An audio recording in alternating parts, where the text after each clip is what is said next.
আলহামদুলিল্লাহ আলহামদুলিল্লাহি রাব্বিল আলামিন আলহামদুলিল্লাহ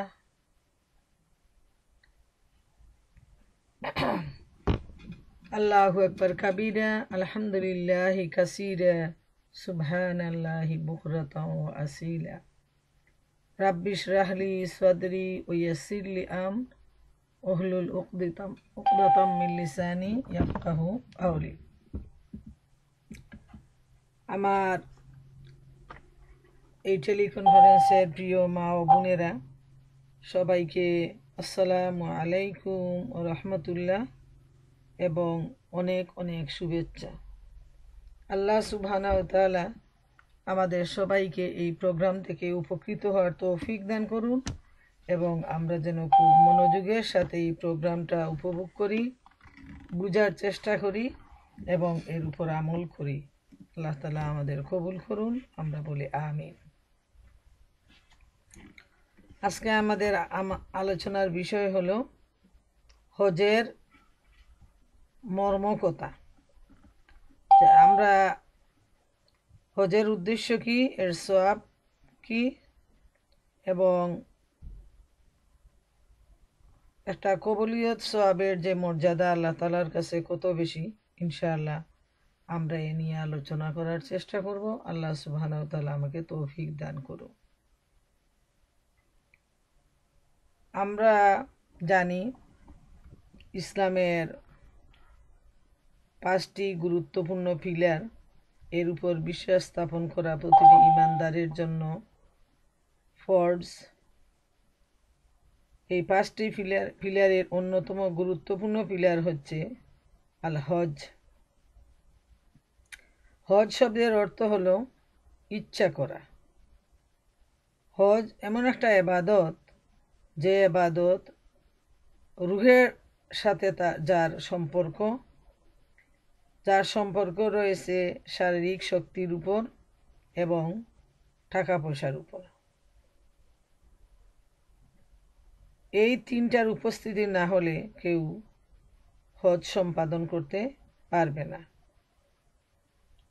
আর হজের নির্দেশ হিসাবে সূরা আলে ইমরানের 97 নম্বর আয়াতে আল্লাহ সুবহানাহু ওয়া তাআলা ইরশাদ করেন, ওয়ালিল্লাহি আলান নাসি হিজ্জুল বাইতি মান ইসতাতা ইলাইহি সাবিলা। আল্লাহর সন্তুষ্টির উদ্দেশ্যে মানুষের জন্য বায়তুল্লাহর হজ আদায় করা অপরিহার্য, যার সেখান পর্যন্ত পৌঁছার সামর্থ্য আছে। আল্লাহ তাআলা জানিয়ে দিচ্ছেন যে হজের উদ্দেশ্য হলো আল্লাহ তাআলার সন্তুষ্টি এবং তাদের উপরই হজ ফরজ, যাদের হজের যাবতীয় আহকাম আরকান পালন করার মতো শারীরিক সুস্থতা রয়েছে এবং আর্থিক সচ্ছলতা রয়েছে। যাওয়ার উপযোগী, থাকা খাওয়ার উপযোগী যে আর্থিক সচ্ছলতা, সেটা যদি হয়ে যায় তাইলে একজন সুস্থ মানুষের জন্য তখনই হজ ফরজ হয়ে যাবে। যখন কোনো ইবাদত ফরজ হয়ে যায়, সাথে সাথে সেটাকে আদায় করা অত্যন্ত অপরিহার্য। যেমন নামাজের সময় হয়ে গেলেই আমরা নামাজ আদায়ের জন্য ব্যস্ত হয়ে যাই এবং যারা আল্লাহর প্রিয় বান্দা তারা সাথে সাথে নামাজ আদায় করে থাকেন, এজন্য তারা সময় নষ্ট করেন না। কিন্তু ঠিক সেভাবে হজ ফরজ হওয়ার সাথে সাথে হজ আদায় করা জরুরি, যেহেতু বলা যায় না পরবর্তী বছর এই মানুষটির হায়াত থাকবে কিনা, প্রথম কথা। দ্বিতীয় কথা হলো টাকা পয়সা এমন একটা জিনিস যেটা সবসময় মানুষের হাতে থাকে না। 3 নাম্বার হলো এই মানুষটি যদি বেঁচেও থাকে আর টাকা পয়সাও থাকে আর তার যদি শারীরিক সুস্থতা না থাকে, তাহলে তার দ্বারা হজ করা সম্ভব নয়। এজন্য হজের নিয়ম হলো যে যখনই একজন সুস্থ মানুষের হজে যাওয়ার মতো আর্থিক সচ্ছলতা হয়ে যাবে, সাথে সাথে তার উপর হজ ফরজ হয়ে যায় এবং অবশ্যই তাকে হজ আদায় করতে হবে। যেহেতু হজের সাথে যে ব্যাপারগুলো রিলেটেড সেগুলো খুব সেন্সিটিভ। এই বছর হয়তো সবগুলো আল্লাহ তাআলা দিয়েছে, আগামী বছর হয়তো সেগুলো নাও থাকতে পারে। এই জন্য হজ ফরজ হওয়ার সাথে সাথেই আমরা যাদের উপর ফরজ হয়েছে, যারা এখনও হজ করেননি, তাদের দায়িত্ব হলো সাথে সাথে হজের পরিকল্পনা নেওয়া এবং হজ আদায় করা। আবু হুরায়রা রাদিয়াল্লাহু তাআলা আনহু বর্ণিত হাদিসে রয়েছে, নবী করিম সাল্লাল্লাহু আলাইহি ওয়াসাল্লাম বলেছেন, যে হজ আল্লাহর কাছে কবুল হয়ে যায় তার বিনিময় হলো জান্নাত। বুখারী এবং মুসলিম শরীফের হাদিস। অন্য হাদিসে রয়েছে, হজ ফরজ হওয়ার পর কেউ যদি হজ আদায় না করে তবে সে ইহুদি হয়ে মরুক বা নাসারা হয়ে মরুক, তাতে আমার কিছু আসে যায় না। আল্লাহ রসুল সাল্লাল্লাহু আলাইহি ওয়াসাল্লাম এই কথাটি অত্যন্ত গুরুত্বের সাথে বলেছেন যে ফরজ হওয়ার সাথে যদি আদায় না করে এবং সে মরে যায়, তাহলে আল্লাহ রসুল সাল্লাল্লাহু আলাইহি ওয়াসাল্লামের কিছু করার নেই, যেহেতু তিনি খুব রাগ করে বলছেন যে এতে আমার কিছু আসে যায় না। হজের জন্য যে অর্থ ব্যয় করতে হবে, মনে রাখতে হবে সর্বাবস্থায় আমাদের জন্য হালাল উপার্জন জরুরি। হারাম উপার্জনের সম্পদ দিয়ে যে শরীর গঠিত হয় সেটা জান্নাতের জন্য হারাম হয়ে যায়। তাই লক্ষ্য রাখা প্রয়োজন, আল্লাহর জন্য যে এবাদত, এত গুরুত্বপূর্ণ এবাদত, সেই এবাদতের টাকা পয়সা যেমন তেমন হলে হবে না, হজই আদায় হবে না।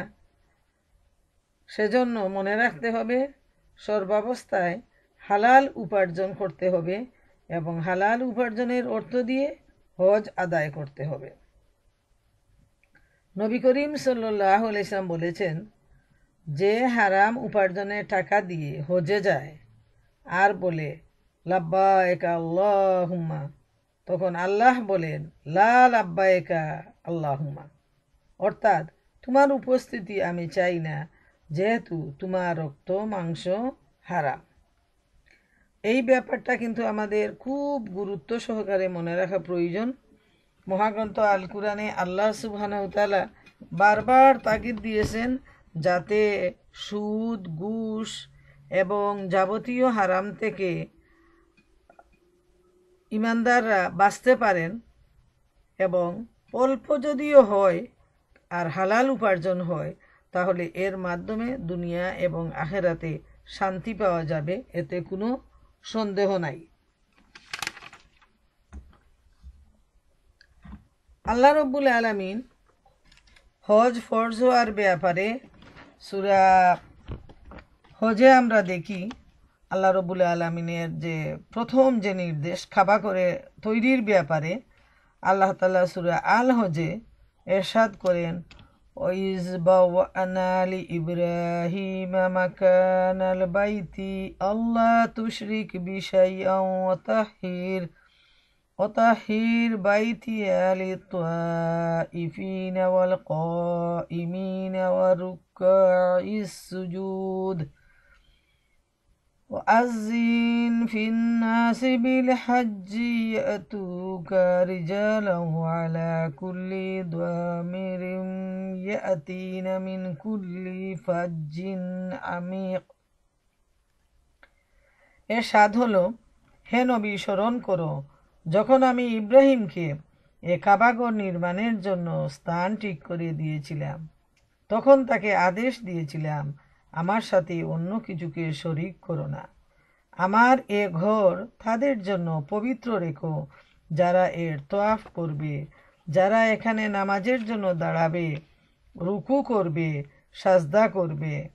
তাকে আরও আদেশ দিয়েছিলাম, তুমি মানুষদের মাঝে হজের ঘোষণা প্রচার করে দাও, যাতে করে তারা তোমার কাছে পায়ে হেঁটে ও সর্বপ্রকার দুর্বল উটের পিঠে আরোহণ করে ছুটে আসে দূর দূরান্তের পথ অতিক্রম করে। সুবহানাল্লাহ। আল্লাহ রব্বুল আলামিন প্রথমে ইব্রাহিম আলাইহিস সালামকে কাবাগর নির্মাণের নির্দেশ দেন এবং তিনি এই সাথে এই নির্দেশ দেন যে আল্লাহর সাথে শিরক স্থাপন না করার জন্য। আর যে কাবাগর তৈরি করা হবে এই কাবাগর যেন সব সময় পবিত্র থাকে তাদের জন্য, যারা তওয়াফ করবে, যারা আল্লাহর সামনে দাঁড়াবে, যারা রুকু করবে, যারা সেজদা করবে। এটা ওপেন থাকবে সারা দুনিয়ার মানুষের জন্য। এবং আল্লাহ রাব্বুল আলামিন আরও নির্দেশ দিয়েছেন যে তুমি মানুষের মাঝে হজের ঘোষণা দাও, যাতে করে তারা তোমার কাছে পায়ে হেঁটে ও সর্বপ্রকার দুর্বল উটের পিঠে আরোহণ করে ছুটে আসে, দূর দূরান্তের পথ অতিক্রম করে। কাবাগর যখন নির্মাণ করা হলো তখন আল্লাহ রাব্বুল আলামিন হযরত ইব্রাহিম আলাইহিস সালামকে এই নির্দেশ দেন যাতে তিনি মানুষের কাছে এই আহ্বান জানান যে মানুষ যেন এই ঘরে এসে আল্লাহর ঘর তারা তওয়াফ করতে পারে। তো যখন আল্লাহ রাব্বুল আলামিন ইব্রাহিম আলাইহিস সালামকে এই নির্দেশ দেন, মনে রাখা প্রয়োজন তখনকার সময়ের যদি একটা চিত্র আমরা চোখের সামনে তুলে ধরি তাহলে আমরা দেখব যে এ সময়ের অবস্থা যে তখন আশেপাশে কোনো মানুষ ছিল না, নির্জন এলাকা, মরুভূমি এলাকা। সেখানে আল্লাহ তাআলা নির্দেশ দিলেন আল্লাহর ঘর বানানোর জন্য এবং তারপর বলছেন যে দুনিয়ার মানুষকে তুমি আহ্বান জানাও তারা যেন এসে এই ঘরে তওয়াফ করে, রুকু করে, সেজদা করে দূর দূরান্ত থেকে যেন তারা এখানে আসতে পারে।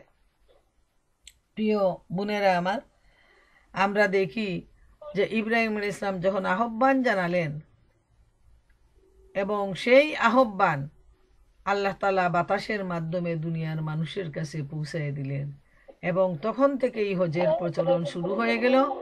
আল্লাহ তাআলা হজ ফরজ করে দিলেন। All callers are muted.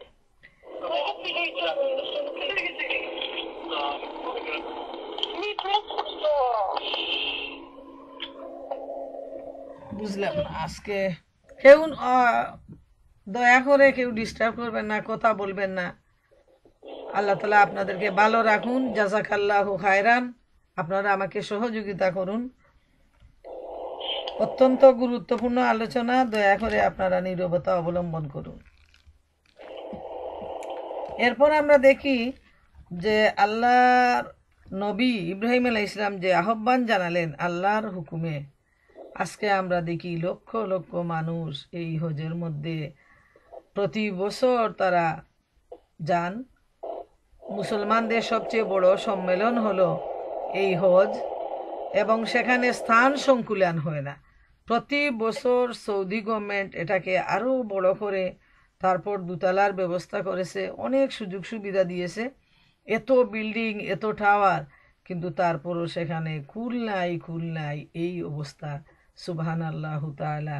আল্লাহ তাআলা এত হাজার বছর আগে যখন এই ঘরটা নির্মাণের নির্দেশ দেন, হজের ঘোষণা দেন ইব্রাহিম আলাইহিস সালামের মাধ্যমে, তখনকার অবস্থা আর আজকের অবস্থা যদি আমরা তুলনা করি তাহলে আমরা দেখতে পাই যে কত মুসলমান সারা বছর কিন্তু উমরার জন্য যান। আর হজের মৌসুমে তিল ধারণের কোনো জায়গাই থাকে না।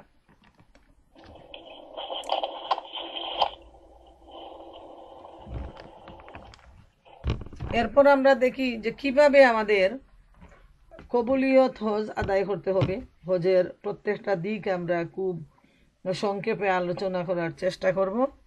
মনে রাখা প্রয়োজন, হজ জীবনে একবারই ফরজ, বাকি হলো নফল। নবী করিম সাল্লাল্লাহু আলাইহি সাল্লাম 4 বার তিনি উমরা করেছেন আর 1 বার তিনি হজ করেছেন। All callers are unmuted. All callers are muted and they can unmute themselves. তো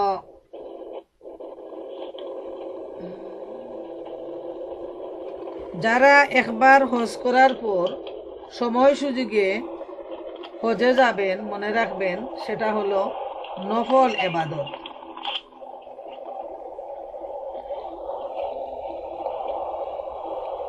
প্রথমে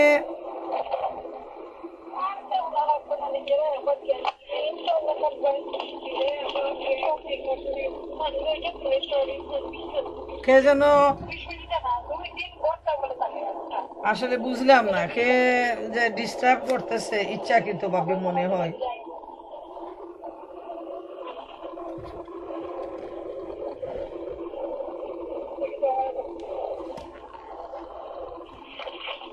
আচ্ছা, কে ফোনটা ওপেন করে কিন্তু এই এই ঠিক হয়েছে। দয়া করে আপনারা কোনো ধরনের অসুবিধা সৃষ্টি করবেন না। আল্লাহ রব্বুল আলামিন আপনাদেরকে রহম করুন। জাযাকাল্লাহু খায়রান। প্রথমে হজের নিয়ত করতে হবে, তারপর ইহরাম বাঁধতে হবে হজের জন্য। ইহরাম মানে হলো হারাম হওয়া, অর্থাৎ ইহরাম বাঁধার সাথে সাথে কিছু জিনিস হারাম হয়ে যায় ইহরাম খুলার আগ পর্যন্ত। যেমন রমজান শরীফে আমরা দেখি সুবে সাদেক থেকে সূর্যাস্ত পর্যন্ত হালাল জিনিসগুলোও হারাম হয়ে যায়।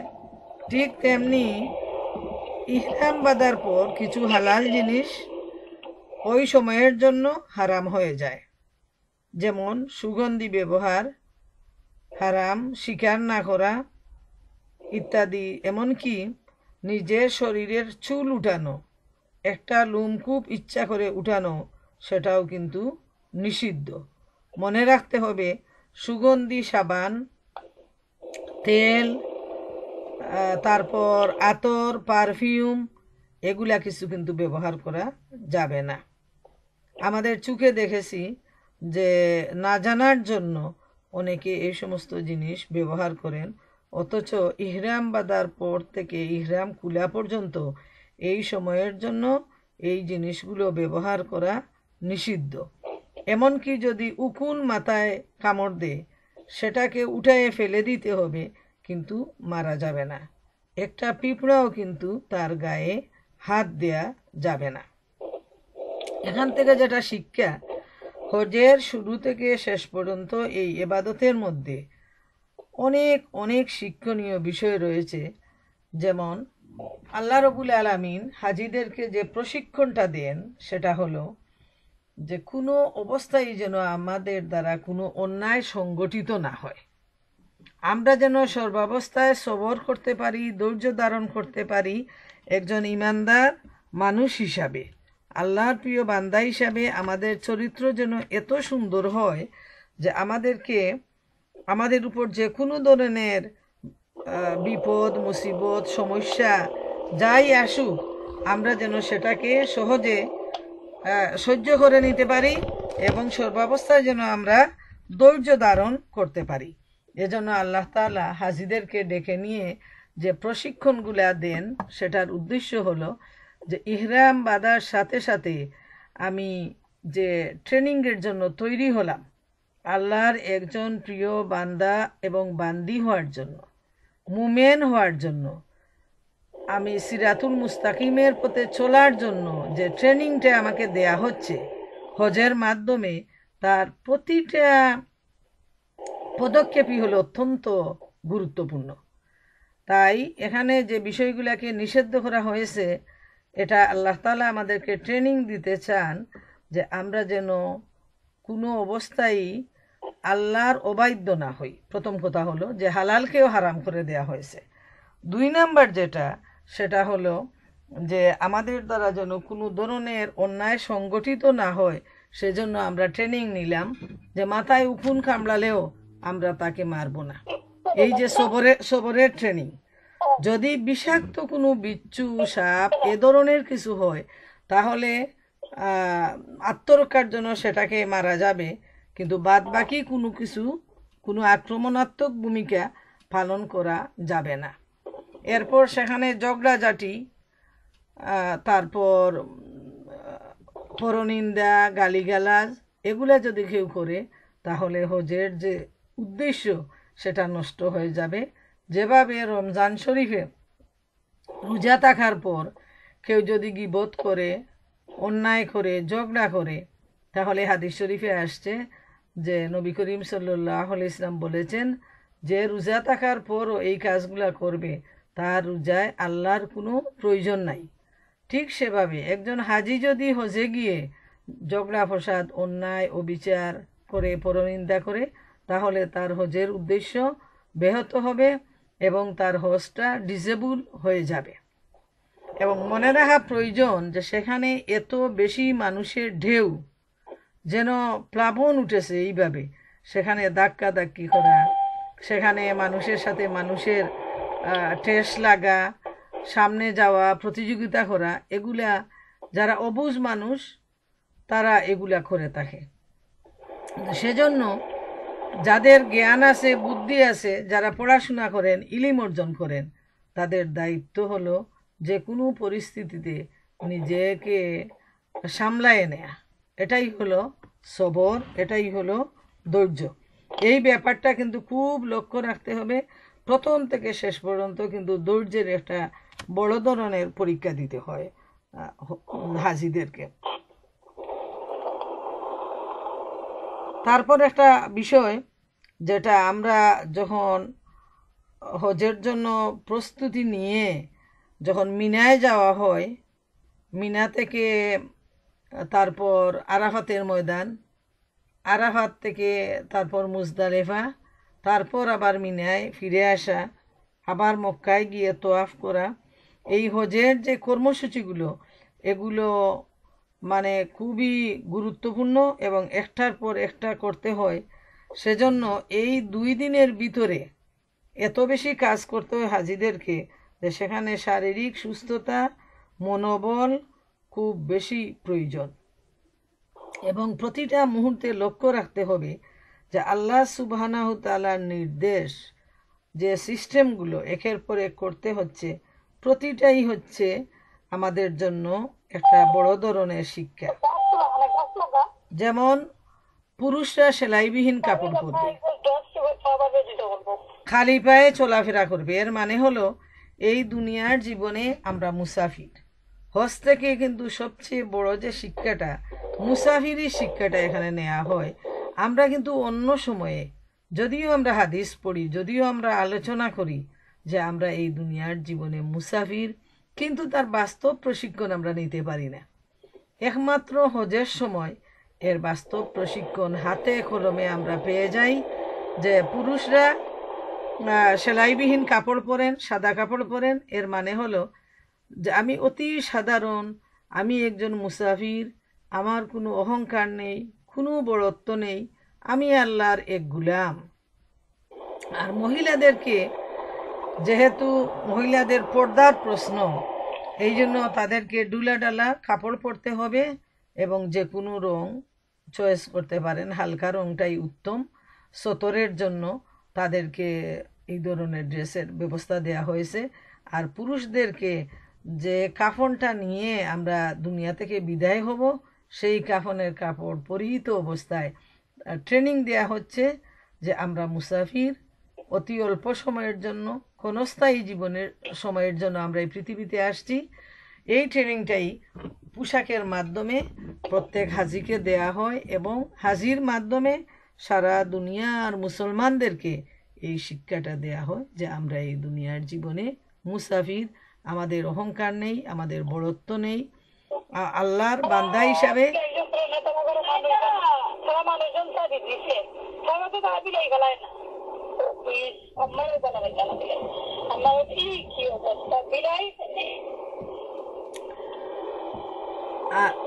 আচ্ছা। এরপর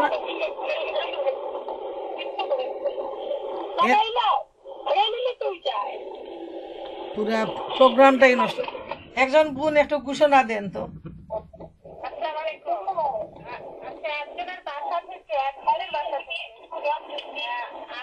মানে মিউট করার পরে কিভাবে এটা হচ্ছে বারবার বুঝতে পারতেছি।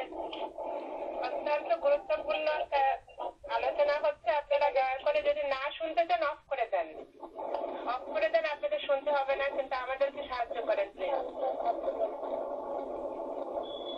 না, আজকে আমি বারবার মিউট করতেছি।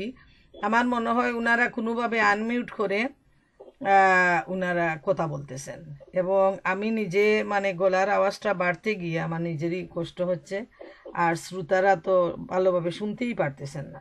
তো আল্লাহ তাআলা রহম করুন ভালো একটা কাজের মধ্যে এসে যদি আমরা কোনো অন্যায় করি তাহলে সেখানে গুনাহ হবে আরও বেশি। তার চাইতে না শোনাই ভালো, অন্যকে কষ্ট দেওয়ার চাইতে না শোনাটাই ভালো। তো আল্লাহ তাআলা যেন আমাদেরকে সাহায্য করেন। তো এরপর আমরা দেখি যে যখন মিনায় গিয়ে সবাই একসাথে সমবেত হন, তারপর এখান থেকে আরাফার ময়দানে চলে যান। আরাফাত শব্দের অর্থ হলো মিলন কেন্দ্র। আমরা জানি আল্লাহ রব্বুল আলামিন যখন হজরত আদম আলাইহিস ইসলামকে এই দুনিয়ায় পাঠালেন এবং উনার স্ত্রী বিবি হাওয়াকে, তখন দুইজন দুই দিকে ছিলেন। কোনো কোনো বর্ণনায় আসছে আদম আলাইহিস ইসলামকে সিংহলে প্রেরণ করেন এবং হাওয়াকে জেদ্দায় পাঠান, যেহেতু তিনি মহিলা মানুষ, দুর্বল শারীরিক দিক দিয়ে। তো উনারা দুইজন দীর্ঘদিন পর দুইজন এসে মিলিত হন আরাফার ময়দানে, এবং সেজন্য এটাকে বলা হয়েছে মিলন কেন্দ্র। আরাফাত মানে মিলন কেন্দ্র, দুইজনের মিলন হয়। এই সারা পৃথিবীর যিনি পিতা সমস্ত মানুষের এবং মাতা, তাদের মিলনের কেন্দ্র ছিল এই আরাফাতের ময়দান। এবং আল্লাহ সুবহানাহু তাআলা তাদের দুয়াকে এত পছন্দ করে নিয়েছেন, যখন তারা দুয়া করেছিলেন দুইজন বিচ্ছিন্ন হয়ে, আল্লাহ তাআলার কাছে এই আল্লাহ তাআলা তাদের দুয়া কবুল করেছেন এবং আদম আলাইহিস ইসলামকে আল্লাহ তাআলা মাফ করে দিয়েছেন। আর তার মর্যাদা তিনি আরও বৃদ্ধি করে তিনি তাকে নবুয়তের দায়িত্ব দেন। সুবহান আল্লাহ। তো এই আরাফাতের ময়দানটা হলো দুয়া কবুলের জায়গা। এখানে প্রতি বছর বিশ্বের লক্ষ লক্ষ মুসলমানের সমাবেশ ঘটে, এবং যখন সেখানে গিয়ে মুসলমানরা সেই আরাফাতের ময়দানে সবাই মিলে সমবেতভাবে আল্লাহ তাআলার কাছে কান্নাকাটি করেন, তখন এই কান্নাকাটিটা আল্লাহ রব্বুল আলামিনের কাছে খুবই পছন্দনীয়, এবং এটা হলো একটা দুয়া কবুলের দিন। এবং সেজন্য আমরা দেখি যে যারা হাজিরা যখন আরাফাতের ময়দানে থাকেন, তখন আল্লাহ সুবহানাহু ওয়া তাআলা দয়া পরবশ হয়ে সারা পৃথিবীর মুসলমান, যেহেতু সবার দ্বারা যাওয়া সম্ভব নয়, বাকি মুসলমানরা যাতে আরাফাতের সঙ্গীদের সাথে একত্রিত হতে পারেন, সওয়াবে অংশ নেন, সেজন্য এই দিন যারা রোজা রাখবে সেই রোজা রাখাটা হলো নফল, এবং যারা দুয়া করবে তাদের দুয়াও আল্লাহ তাআলার কাছে গ্রহণযোগ্য হয়। এবং বিশেষ করে যারা আরাফাতের ময়দানে উপস্থিত হন, তাদের দুয়াটা এদিন ইনশাআল্লাহ তাআলা ফিরাইয়া দেয়া হয় না। যেমন এ সম্পর্কে হযরত তালহা ইবনে উবাইদুল্লাহ ইবনে কারিজ রাদিয়াল্লাহু তাআলা আনহু হতে বর্ণিত হাদিস, রাসূল সাল্লাল্লাহু আলাইহি ওয়াসাল্লাম বলেছেন, শয়তানকে কোনোদিন এত অধিক অপমানিত, এত অধিক ধিক্কৃত, এত অধিক হীন ও এত অধিক রাগান্বিত দেখা যায় না আরাফার দিন অপেক্ষা, যেহেতু সে দেখতে থাকে যে বান্দাদের প্রতি আল্লাহর রহমত নাজিল হচ্ছে এবং তাদের বড় বড় গুনাহ মাফ করা হচ্ছে। সুবহান আল্লাহু তাআলা। তো শয়তান কিন্তু এদিন খুবই রাগান্বিত হয়, খুবই অপমানিত বোধ করে, যখন দেখে যে লক্ষ লক্ষ মুসলমানের এই সমাবেশে সবাই এত কান্নাকাটি করতেছে, তওবা করতেছে, মাফ চাইতেছে, আর আল্লাহ তাআলা তাদের সবাইকে মাফ করে দিচ্ছেন, তখন শয়তানের খুব রাগান্বিত হয়, অপমানিত হয়। এই হিসাবে আমরা দেখি যে আমরা যারা হজে যাবেন তারা তো সৌভাগ্যবান, তারা হচ্ছেন আল্লাহ তাআলার ঘরের মেহমান। তারা যেন এদিন বেশি বেশি করে দোয়া করেন, কোনো অবস্থায় যেন তারা এদিন বিরত না থাকেন, যেহেতু আরাফাতের দিনের চাইতে বেশি আর কোনো দিন আল্লাহ তার বান্দাকে দুজক হতে মুক্তি দেন না। এটা হলো সহিহ হাদিস। মানে এদিন যখন মাফ করে দেন, এর মানে মাফ করে দেওয়ার মানেই হলো তাকে দুজক থেকে মুক্তি দেয়া। অতএব এদিন যারা হজে যাবেন তারা যেন বেশি বেশি করে দোয়া করেন নিজের জন্য এবং মুসলিম উম্মার জন্য। আর যারা যেতে পারবেন না তারা যেন দূর থেকে এই দিনটাকে কাজে লাগান, রোজার মাধ্যমে, নফল নামাজ, এবাদত বন্দেগীর মাধ্যমে আমরা যেন তাদের সাথে একত্রিত হতে পারি, সেজন্য আল্লাহ তাআলা আমাদেরকে এই সুযোগ দিয়েছেন। নবী করিম সাল্লাল্লাহু আলাইহি সাল্লাম আরাফার দিন তিনি রোজা রাখতেন এবং রোজা রাখার জন্য তিনি বলেছেন। তো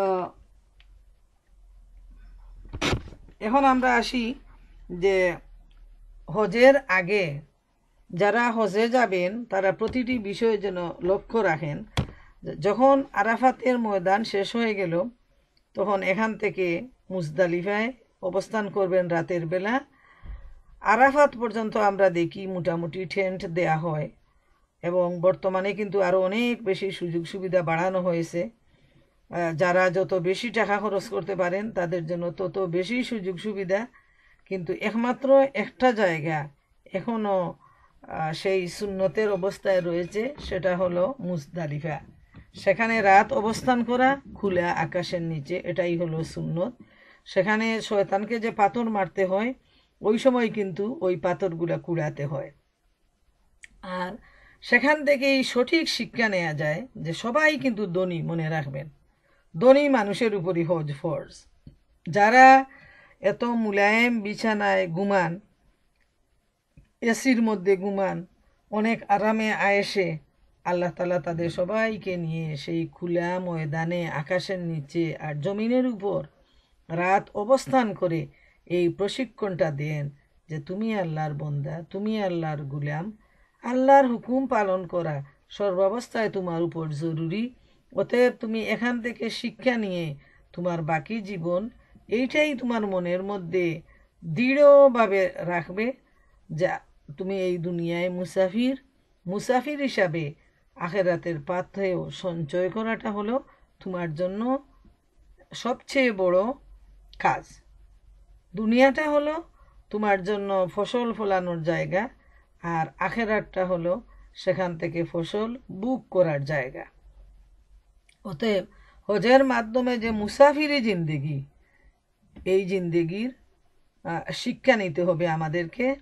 এবং সেখানে যে কষ্টটা, অবশ্যই রাতের বেলা যখন মিনা থেকে আরাফাতে আসা হয়, একই দিনে আরাফাতে সারাদিন অবস্থান করার পর সূর্যাস্তের সাথে সাথে আবার মুজদালিফায় যাওয়া, এটা এত সহজ ব্যাপার নয়। গাড়িও যেমন অগ্রসর হয় না, পায়ে হাঁটতে গিয়েও মানুষের ধাক্কা খেয়ে খেয়ে মুজদালিফায় পৌঁছানো যায়। এ সময় মানুষ ক্ষুধার্ত থাকে, খুবই দুর্বল শরীর এবং এত বেশি ক্লান্তি বোধ হয়।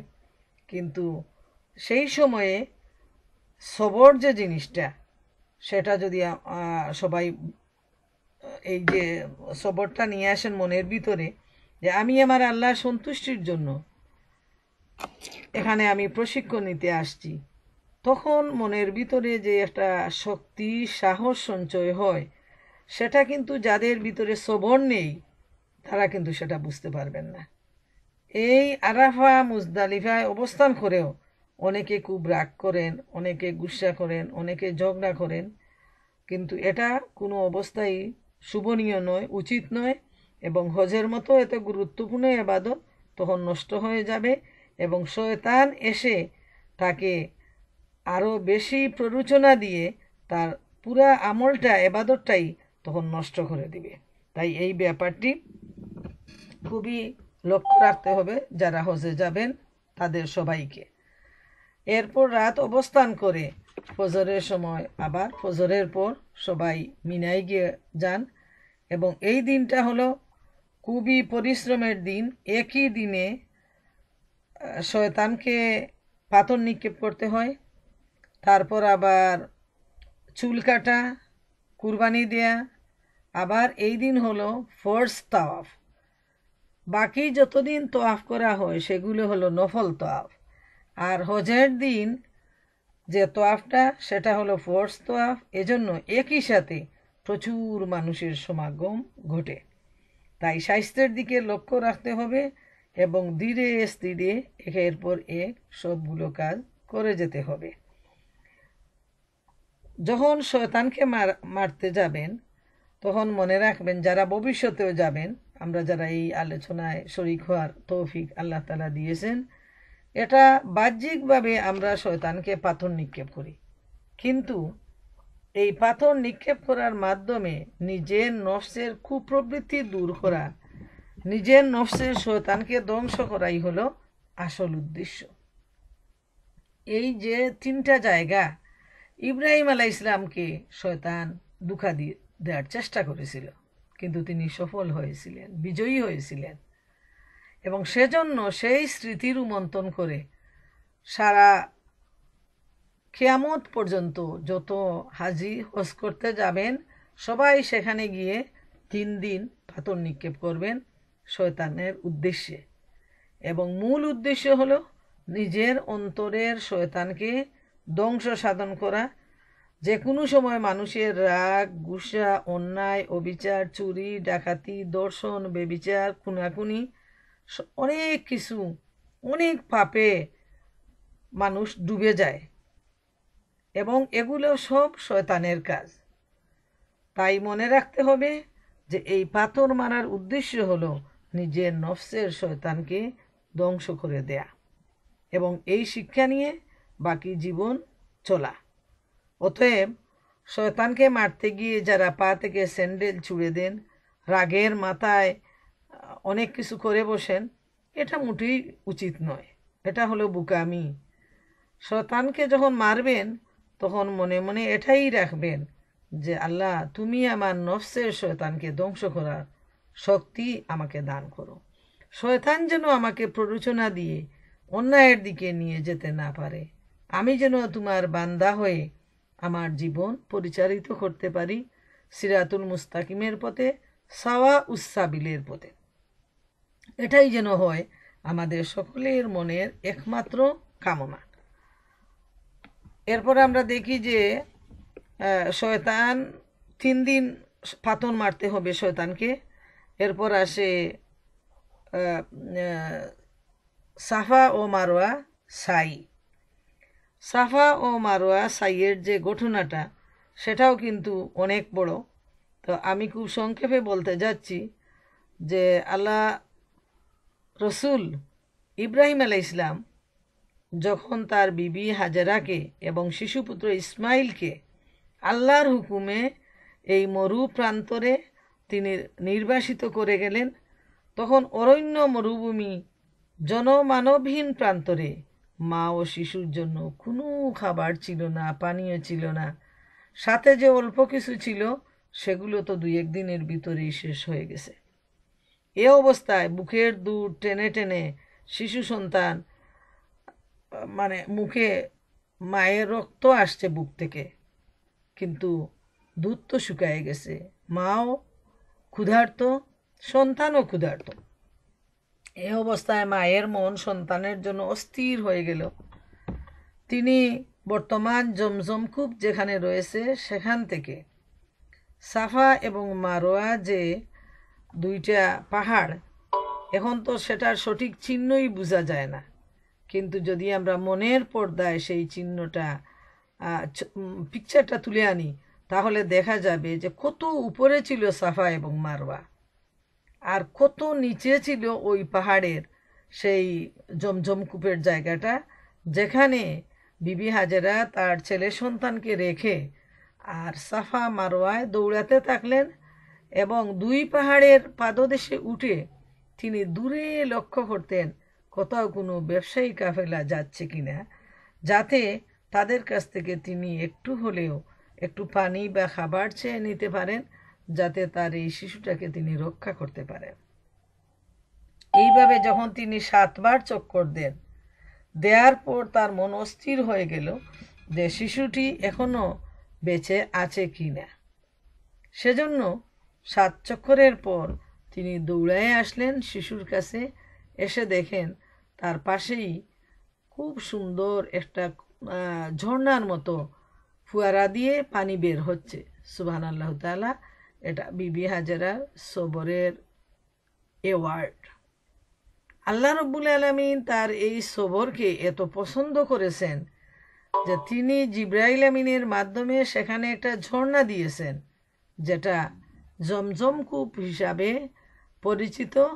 এবং কোত্থেকে সে পানি আসে, লক্ষ লক্ষ মানুষ সেই পানি পান করে, ওযু করে, গোসল করে কিন্তু সেই পানি কখনো শেষ হয়ে যায় না।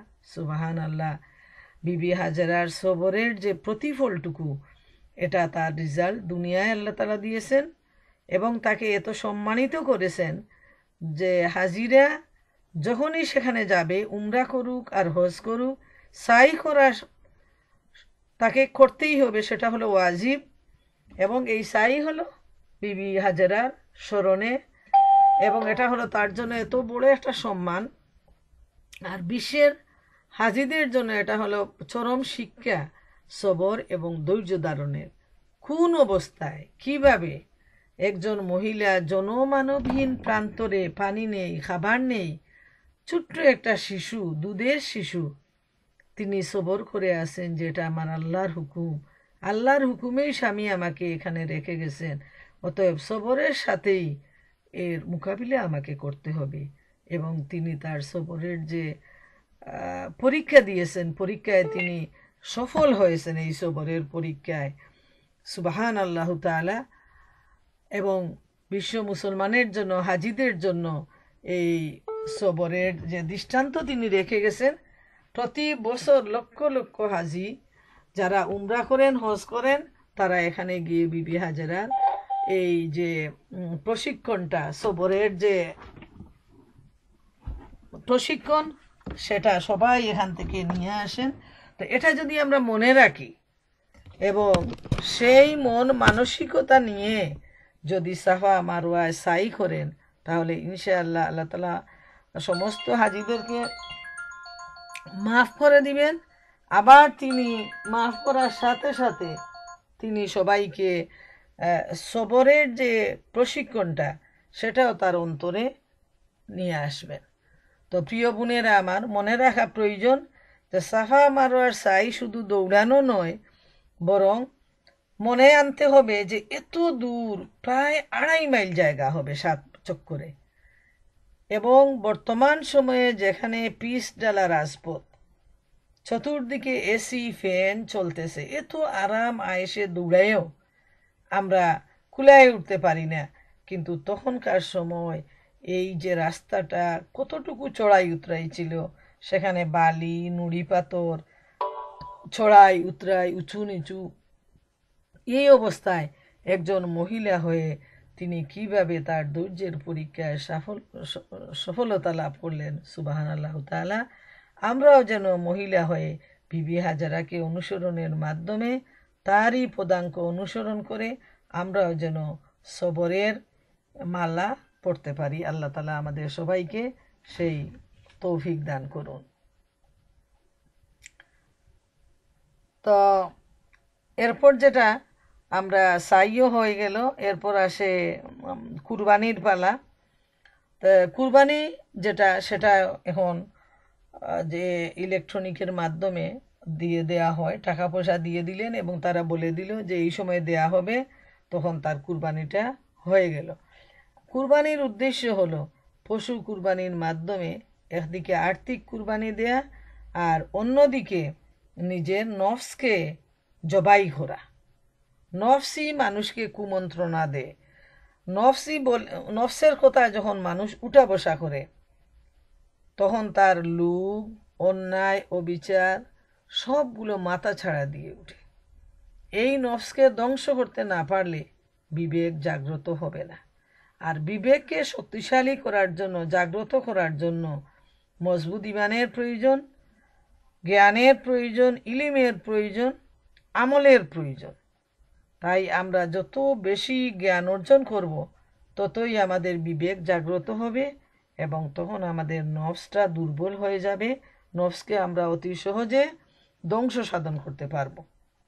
এই কুরবানির মাধ্যমে এই শিক্ষাটা নিতে হবে যে নফসকে জবাই করা শুধু পশু জবাই নয়। পশু জবাই হলো বাহ্যিক দিকে আমরা দেখি যে আমরা পশু জবাই করতেছি, কিন্তু আভ্যন্তরীণ দিকটা হলো যে আমরা আমাদের নফসের পশুকে আমরা জবাই করতেছি।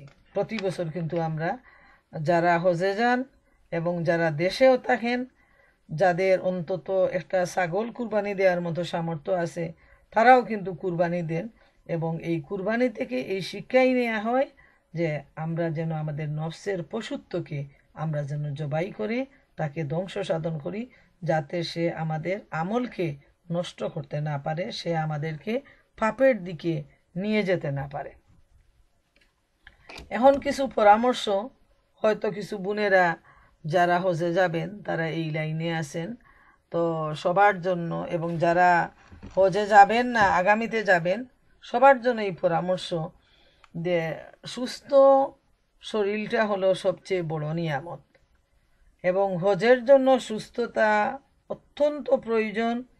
সফরের ক্লান্তি এবং মুসাফির হিসাবে নতুন একটা জায়গা, নতুন আবহাওয়া, তারপর প্রতিদিনের যে পরিশ্রম, এগুলার জন্য সুস্থ শরীর অপরিহার্য এবং সেজন্য মনে রাখতে হবে যে সেখানে যাওয়ার পর যে আবেগটা আসে আল্লাহর গড় দেখার সাথে সাথেই মনে হয় যেন বারবার আমরা তাওয়াফ করি, 5 বার যেন আমরা জামাতে গিয়ে নামাজ আদায় করি, বেশি বেশি নফল ইবাদত করি, যেহেতু সেখানে গিয়ে যে ইবাদতই করা হয় সেটার সওয়াব কিন্তু অসংখ্য গুণ বৃদ্ধি পায়। তো মনে রাখতে হবে প্রথমে ইবাদতগুলা করে শরীরটাকে দুর্বল করাটা ঠিক না। নফলের চাইতে ফরজ ইবাদত, যে উদ্দেশ্যে একজন হজযাত্রী তিনি হজে যান, মূল উদ্দেশ্য হলো ফরজ হজ সুন্দরভাবে সঠিকভাবে তার যাবতীয় আহকাম আরকান আদায়ের মাধ্যমে সেটা পালন করা। অতএব স্বাস্থ্যের দিকে খেয়াল রাখবেন এবং প্রথমে বেশি বেশি রোদে দৌড়াদৌড়ি না করে শরীরটাকে ঠিক রাখার চেষ্টা করবেন, যাতে হজটা সুষ্ঠুভাবে সুন্দরভাবে করতে পারেন এবং হজের পর বাকি যতগুলা ইচ্ছা মতো তোয়াফ করেন, তারপর নফল ইবাদত বন্দেগী করেন, তাতে কোনো অসুবিধা হবে না ইনশাআল্লাহ।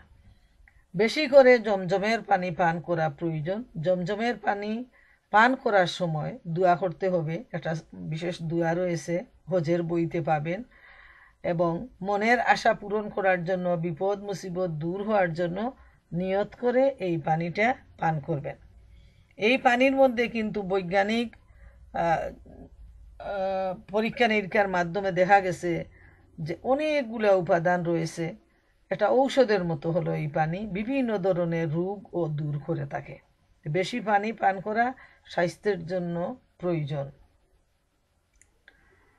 এছাড়া খেয়াল রাখতে হবে যে ঝাল মশলাযুক্ত তরকারি বা তেলে ভাজা খাবার এগুলা বেশি করে বর্জন করবেন, যেহেতু সেখানকার গরম।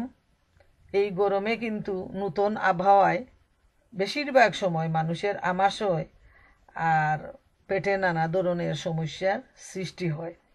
আর এই রোগটা হয়ে গেলে সেখানে দেখবেন মিনা হোটেলে যতক্ষণ থাকবেন বাথরুমের কোনো সমস্যা নেই, কিন্তু মিনা মুজদালিফা আরাফাতের ময়দানে সেখানে লাইন ধরতে হয় এবং তখন যদি নর্মালের চাইতে বেশি বাথরুমে দৌড়াইতে হয় তাহলে সেটা হবে আপনার জন্য সবচেয়ে বেশি কষ্টকর এবং এবাদতেও তখন অসুবিধার সৃষ্টি করবে। তাই এই দিকটা খেয়াল রাখা খুবই প্রয়োজন। খাবারের দিকটা, ঘুমের প্রতি লক্ষ্য রাখতে হবে। ঘুম যদি সময় মতো ঘুমান, ঘুমটাকে ঠিক রাখেন এবং খাবারটাও ঠিক থাকে, তাহলে কিন্তু শরীর ভালো থাকবে এবং তখন ইবাদত বন্দেগী সঠিকভাবে করা সম্ভব হবে। হজের সময় প্রয়োজনীয় ওষুধপত্র, যেটা প্রতিদিন আপনারা যে ঔষধটা প্রয়োজন হয় সেটা তো নিবেনই, তাছাড়া কাশি হয়ে যায়। দেখা যায় যে অনেকে জমজমের পানি খুব বেশি মাথায় ডালেন, যার ফলে বা ঠান্ডা পানি খান, এর ফলে কাশি হয়ে যায়। তো এটাকে অ্যাভয়েড করার চেষ্টা করবেন এবং কাশির ঔষধ, কফ সিরাপ, তারপর পেটের অসুখের ঔষধ, এইগুলা এক্সট্রা কিছু ঔষধ সাথে নিয়ে যাবেন, যাতে নিজে ব্যবহার করতে পারেন, অন্যকেও সহযোগিতা করতে পারেন।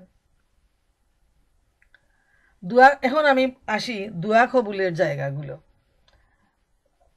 তোয়াফের মধ্যে নফল তোয়াফ সেটা খুব বেশি সওয়াব এবং এত বেশি ভালো লাগে যে তোয়াফের 7 চক্কর কীভাবে শেষ হয়ে যায় বুঝাই যায় না। এজন্য বেশি বেশি করে নফল তোয়াফ করার চেষ্টা করবেন এবং মনের আবেগে প্রাণ খুলে এই তোয়াফের সময় আল্লাহ রব্বুল আলমিনের দরবারে নিজের ভাষায় দোয়া করবেন। বইগুলা হজের বইগুলাতে অনেকগুলা দোয়া লেখা আছে, ওইগুলা শিখার কোনো প্রয়োজন নেই, হাতে নিয়েও আপনি পড়তে পারেন এবং আপনার মন খুলে প্রাণ খুলে আপনার যা আল্লাহর কাছে চাইতে হবে সব আপনি আল্লাহ তাআলার কাছে চাইবেন। আল্লাহ অভাবহীন, আল্লাহর দরবারে আল্লাহর ভান্ডারে কোনো কিছুর কমতি নেই, আল্লাহর কাছে চাইতে কোনো লজ্জাও নেই। তাই আফসুস মতো আল্লাহ তাআলার কাছে চাইবেন, আল্লাহ তার ভান্ডার থেকে দান করবেন ইনশাআল্লাহ। মিনা, আরাফার ময়দান, মুজদালিফা দোয়া কবুলের স্থান। এই জায়গাগুলোতে গিয়ে বেশি বেশি দোয়া করবেন। আর মসজিদে নববীতে নবীজির রোজার পাশে সাদা কার্পেটের যে অংশটা সেটাকে জান্নাতে টুকরা বলা হয়, তো সেই জায়গাটা হলো দোয়া কবুলের জায়গা। সেখানে খুব বেশি ধাক্কাধাক্কি হয়, তো যারা গ্রুপে যাবেন, দলে থাকবেন, তাহলে আপনার দলের লোকজন আপনাকে গার্ড দিবে এবং একজন একজন করে সেখানে 2 রাকাত নফল নামাজ পড়ে আল্লাহর কাছে কাকুতি মিনতি করে দোয়া করবেন। সেখানে বেশি নামাজ পড়ার চেষ্টা করবে না, যেহেতু প্রত্যেক মানুষেরই অধিকার রয়েছে।